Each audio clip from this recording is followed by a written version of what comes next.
I'm digging the shoes, Nick. Thank you, darling. They're beautiful. Yeah.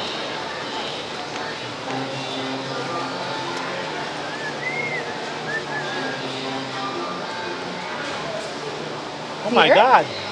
Jet? Hey! Nick? Nice to see you. This is crazy. How are you? Pleasure. Good to see you, man. Good to see you. Pleasure. Jet. Oh, and excuse me, I didn't see you there. Well, so today is about you, about Wow. shopping. Yes. And I'm very excited to be here at Amoeba. I want to talk to you a little bit about DJing because you were telling me, Yes. I mean, this is the first time we've met, obviously, but Yes. before that, when we didn't meet, you were telling me that you used to DJ. Yeah, when I was 15 years old, my first DJ job was my sister's wedding.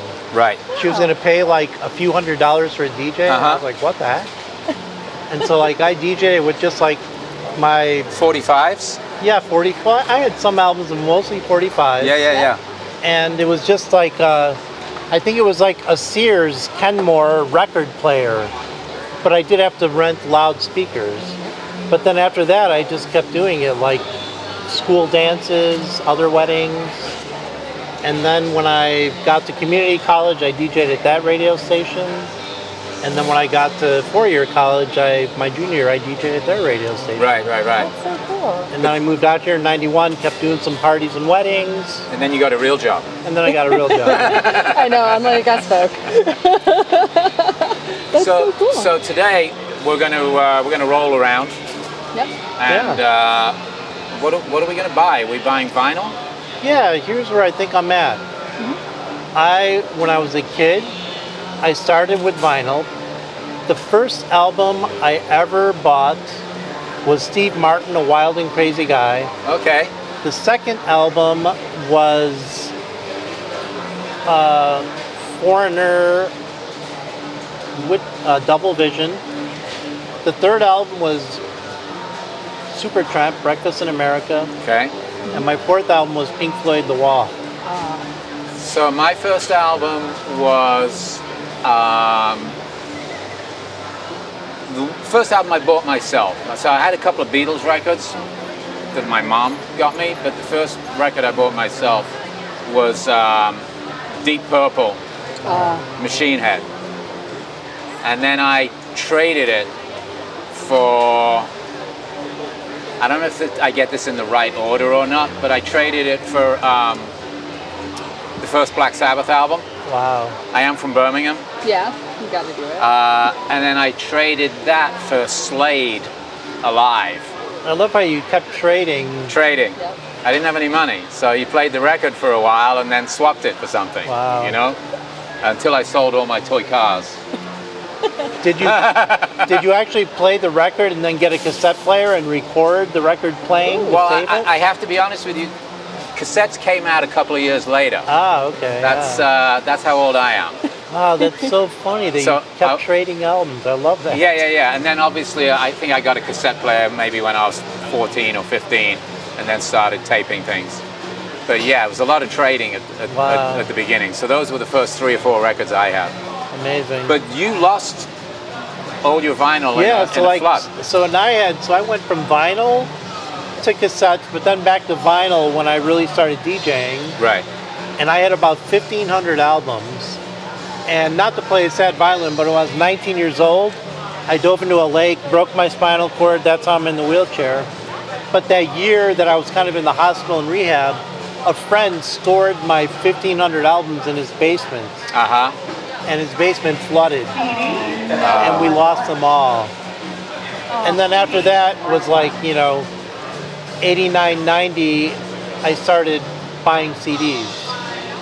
And so I've still got about 1,800 CDs in crates under my bed. So all that being said, as I sit here today amongst music royalty and DJ royalty, I want to get back into, vinyl. Right. And I think I kind of want to revisit some classic stuff. Yep. And maybe fill out a couple new things. Of course, like based on what I think is great right now, but I also want your suggestions on. Obviously, you're the king of discovering new music.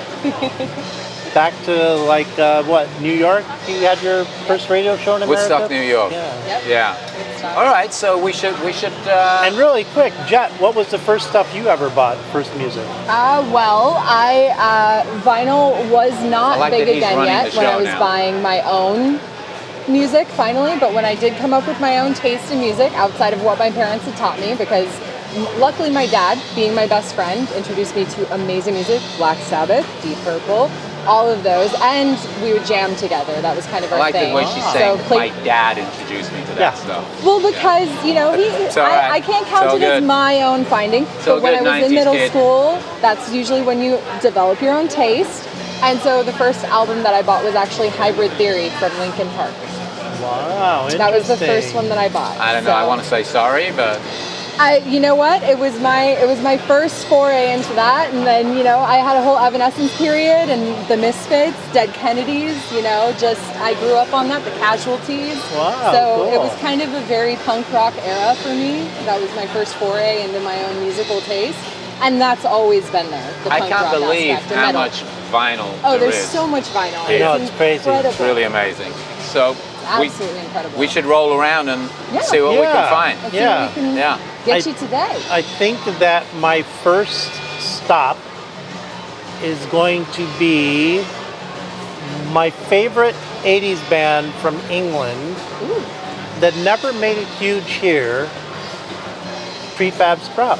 Ah, Oh, I'm that's going- one of Nick's favorites. What? Yes. I love Seriously? Prefab Sprout. Yes, Yeah. yes, Love, yes. so we're starting with let's go Prefab shopping. Sprout? Yeah, let's do it. Yeah.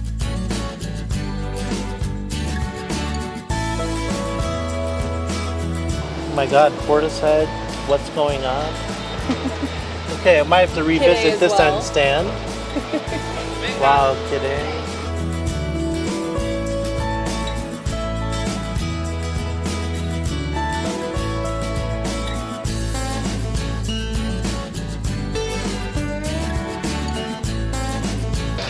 And then while we're right here, not to be like totally typical, but if I'm rebuilding a classic vinyl collection. Yep. Oh, by the way, Nick, I went from Langley Park to Memphis. Yep. You know what I lost in the record collection Go on. is when I was in England, I bought Steve McQueen, Yes. which out here was named Two Wheels Good, Oh my God. because the Steve McQueen estate wouldn't let them release it as Steve As Steve McQueen McQueen. in the United States. you used to produce videos, right? Yeah. And I'm remembering some of the videos on this album for Cars and Girls and Hey Golden Manhattan. Calf. Yeah. Hey Manhattan, I really love. And as somebody who came here from England, I had that moment when I first went to New York City, when I first went to Manhattan. And that's how I felt. Hey Manhattan, here I am. Yeah.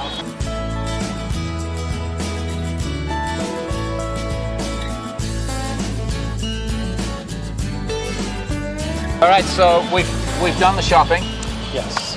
and there's quite a haul here. Jet's got it. She's going to pass them over to me, and then we're going to get you to just tell us a little bit about Sounds it. good. So first of all, this is Spiritualized, and it's an older album. Let It Come Down. Yeah, came out in 2001. Right. A really quick memory. It was right after 9/11, and Hollywood kind of shut down, and I had a new van. Me and a friend took a road trip back to Chicago, and it was my first time in my hometown driving after my accident, and I was listening to WXRT Chicago, Sure. and No wine. all of a sudden, what's the fourth song? It's one of my favorite songs, but I'm always Out of Sight. Out of Sight. All of a sudden, Out of Sight comes on. I'm like, what the frick is this? I love that you know it's the fourth song. Yeah. Yeah. And it blew me away. And like ever since, and I had like heard of them, and like obviously they'd been around, Spaceman and all that. But Yep. anyway, that song So this blew is me away. This is a reissue with artwork and ivory vinyl, double ivory vinyl. Awesome. So that's a Riyadh. Oh, we got a deal on this as We got a well. deal. Yeah, it's been marked down several Been marked down a times. few times. All right. What else we got? Don't know what they had until it's gone. Then we Brand have new Lil Yachty album. Lil Yachty. The brand new Lil Yachty. All right. Yeah, when I heard the Black Seminole, once again, it was one of those "who is this" moments. Yep. And when I heard it was Lil Yachty, I was like, what? But he said he's inspired by 70s prog rock and Pink Floyd. Right. Talking to Pink Floyd, somewhere in there. Nice segue, Mr. DJ. I mean, it doesn't get too much more classic than this. Dark Side of the Moon. Yeah. Enough said. Enough said, exactly. This is the first one that we went after. Okay, so you mentioned Prefab Sprout. I was a huge fan of Prefab Sprout. As I used I to am. have all their stuff. Yeah. I got to be honest with you, I sold all my CDs in the last few years because they were just sitting Yeah, in my so- garage for 20 years. That's my plan. Too. But Cars and Girls, Hey Manhattan, Knock on Wood. And I love that Hey Manhattan, you really identified with. I really did. Yeah, the video in particular. Yeah. Anyway, Wet Leg. So we're getting up to date a little bit here. Yeah, I wanted a little bit of really modern, Yep. a little old, and then a little mid. All right. So this is from 2022. Was it alternative album of the year? I think. So, yeah. Yeah. Yep. And just when did this come out originally? 87? 88. 88. Close Yeah, enough. That was 88. And I just love Prefab Sprout, their sense of humor. It's like brilliant. Yeah. This one is an Amoeba staff pick as well as a Nick All right. pick. So this was a Nick. staff pick and a Nick pick. Oh, wow, yeah. It's the Church. They've got about 30 albums, I think. The reason I suggested this was this was kind of like my touchstone record my last year I lived in Australia. Wow. And I played it relentlessly along with Van Morrison's Poetic Champions Compose, which came out the same year. Wow. And this version has bonus tracks, acoustic tracks, just a whole bunch of double album. whole bunch of additional stuff. So from originally a two-side, one piece of vinyl, it's now double. So that's Can't a go good wrong. one. That's a good one to have. Starfish. All right, so this is a Jet pick, Hot Water Music. Trusty Chords. That is. Are you the- mic'd up, Jet? That is the song. She's not. That is, Oh, okay. I'm not mic'd up. Yeah, And but, so- but she's on there. Yeah. And so what was behind this? So behind that is one of my favorite bands of all time. It's a find that I found over a decade ago and just have been in love with them ever since then. The graveliness of the lead singer Chuck Reagan's voice is just incredible, and it's got that punk style, but that almost like Chris Stapleton sound tone to it. And I'm in love with it. Trusty Chords, I think you're gonna really like that song. All It's right. my favorite. So excited So, to discover yep. this. I think you'll like it. Thank you, Jet. And 2002. speaking of Yeah. discovering from you guys, Well- actually, since we're on new discoveries that you're sharing with me, yes. Okay, so this is Manchester Orchestra's most recent album. I've been a fan of these guys for quite a while. They've been around a while as Yeah, well. I don't know 15 why I'm not into years. them. They're actually out of Atlanta, and I had the very good fortune recently to do a little interview with them when they played an acoustic set at the Grammy Museum for this new album. And I don't know if you're into VR at all. Are you? Yeah. You are? I mean, I'm intrigued by it, but I don't have VR You don't have yet. it. So they made a movie for the album in VR. Oh, I mean, you wow. can see it in 2D as well. But I'll be interested to hear what you think about this. It's very very down tempo, but it has its moments. I can't wait. Yeah. All right. And I gotta say for 1 second before we move on, I just have to wipe a little tear from the side of my eye. Okay. This is very special and emotional. I'm glad. Here I am with Nick and Jet talking music. This is like a dream. So much fun. Yeah. I'm really happy we could do this with you. Seriously. And obviously, thank you for supporting the radio station as Seriously. well. Yeah, of course. Yeah. Thank you so much. I mean, So- because you get it. Yeah. You get it. This is speaking of a new one. This was Yep. another suggestion of mine. It's Georgia Smith's first record, She actually made another one a year or two ago and has a new one coming. But she's an artist out of the UK.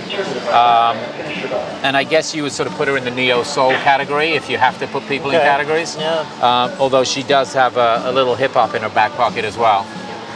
She's got a beautiful voice. Can't wait. Trying to think of something that you might know of hers, maybe not, but I'll bet you when I listen to it, I might, because you've played it. So I've played a couple sure of things from her, yeah. In today's day and age, it's hard to kind of remember names of songs sometimes. This is 2018. And we should give a special shout out to Chris Pierce. Oh, we which should. We would have picked up, but there was no vinyl here. Oh, man, Chris. That was on the list. Yeah. On the list. All right, so are we going funny next? Or? Yeah, funny. We've got our funny category. Let's go maybe with the wild card, the random. Okay. We'll go here. Okay. So- Wow. I picked this out because it was my parents' favorite shows. $5. My mother was literally Archie Bunker. Like, that was my mother. She wasn't Jean Stapleton, she was Carol O'Connor. Now, I used to watch the English version of this. Right, Because this was based on a British show called Till Death Us Do Part. right. I didn't know the name of it, but that's right. Yeah, which I used to watch when I was a kid. Wow. Warren, I can't remember his last name, the original guy. It's so funny because I remember when I saw this when I first came to the States, and I was like, it's the same characters, but they're completely different people. And obviously set in the United States. But same idea, really, early 70s, and we're dealing with... Like political, racial, Absolutely. Yeah. working class. Yep. Well, and then next we have a classic. Yep. So this you wanted to get because this was something you had. It was the very first album I ever bought. Yeah. As a 8-year-old. Wow. And you know, I had to hide it from my mom because I'm listening to it without headphones on, and King Tut and everything, yeah. and basically it's like he's just got these like little things, like at one point he's just like, Grandpa bought a rubber. And I was like, oh my God, if my mom hears that, she's gonna kill me. Yeah. And then of course there's a, excuse my language here, but there's a punchline to a joke. A long joke that cat was the best fuck I ever had. And I was like, oh my God, if my mom... It's all good, we're not on the radio. If my mom hears this, Yeah. I will be grounded forever. So we're going to work our way into this last record, and I'm going to tell you very quickly, I also had a record that I was scared my mother would hear, and it was called Derek and Clive Live. Wow. Which was Peter Cook and Dudley Moore, who were sort of classic British comedians from the 60s, cutting loose without any, BBC conditions. I mean, the cursing was just ridiculous. It's insane. And I remember my mom saying, oh, Peter Cook and Dudley Moore, let's put that on. I'm like, no. This is not like the TV show they used to do. But that kind of gets us into this one, which is from the same era, well, a little before, which is The Goon Show, which was a radio show that, again, when I was a child, and I mean really small, maybe 7 or something like that, it used to be on Sunday lunchtime. And when I was with my parents, when they were still together as a kid, The Goon Show was on the radio Sunday lunch or Sunday breakfast. And it's Peter Sellers, which is what attracted you to it. Right. Along with Harry Seacombe, who was a comedian and singer, and Spike Milligan, who was quite possibly mentally ill. Which makes for great comedy. And it comes across in The Goon Show, so I can't wait to hear what you say about The Goon Show. And it's funny because Jet and I picked this out because I was like, Peter Sellers in a comedy troupe, that's crazy. Yep. And then when you came, you're like, yeah, The Goon Show. The Goon Show, The Goons. Yeah, that's wild. And as somebody else pointed out to me who overheard our conversation, Prince Charles, or King Charles as he's now called. Charles, Not that I give a shit, but he was a huge Goons fan as a child. Wow. He's a little older than me, but the Goons. I guess I should know that by his sense of humor. Yeah. I say sarcastically. Yeah. Anyway, so that's us shopping here at Amoeba Records for vinyl. Together. Thank you. Thank you, Nick. Great to hang out with you. You too. So nice to finally meet you. You in too, person. Jet. Such a pleasure.